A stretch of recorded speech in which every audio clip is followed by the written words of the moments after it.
degmooyinka Puntland qaarkood ka bilowday bixinta kaararka codeynta ee doorashada tijaabada ah oo ka dhici doonta saddexda degmo ee Eyl, Qardho iyo Ufayn. hase yeeshee waxaa durbaba soo shacbaxaya walaac ay ururada tartanka ka qaybgalaya qaarkood ka muujiyeen hanaanka loo qaybiyey kaararka codbixinta ee shacabka degmooyinkaasi ay codkooda ka dhiiban lahaayeen. waxaa arrintaasi shir jaraa'id kaga hadlay guddiga doorashada iyo ururada siyaasadeed ee Puntland oo ku sugan magaalada Qardho.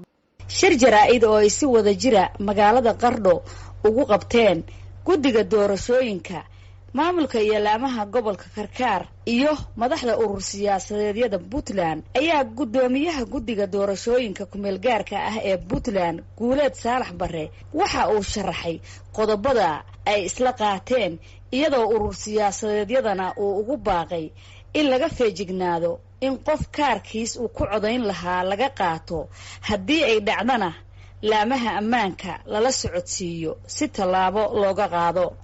waxaan ku heshiinay in fariin midaysan ay ka baxdo waxyaalaha kale saddex marayay oo ah in kaarka lacag ku jirto, in kaarka lacag lagu qaadanayo aysan waxba ka jirin.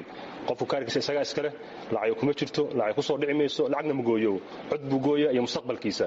waxaan rabnaa in qof walba kaarkiisa uu xifdisado, isagu uu haysto, maalinta la codaynayana uu la soo baxo si markaa uu u codeeyo. dadka kaararka urursanayana waxaan u sheegaynaa dadweynaha inay ka waantoobaan.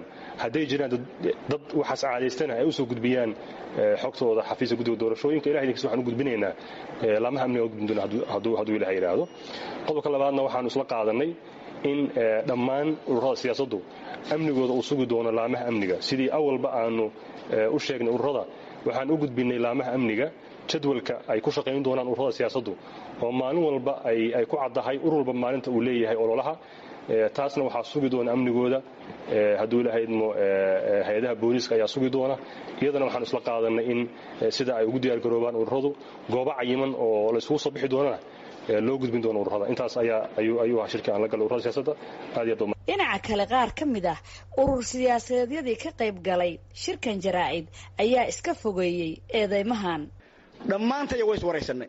dilaaliinta magaalada ku dhex wareegaya oo lacag raadiska ah, ururadu lacag ku bixin maayaan kaararka. jabiyaa lacagna siiya been, mideeyaana siiya been, kaahbaana siiya been, horseed baana siiya laba soo qaadqaadin horseed awal saddexda qolo oo nala ka dhex qaraabanaya. warkaa waa dhammaaday, ha lala socdo. aad iyo aad baa u mahadsantihiin. arrintaas waxaanu caddaynaynaa in ururka mideeye cid kaarar u ururinaysa iyo cid wakiil uga ah aana jirin.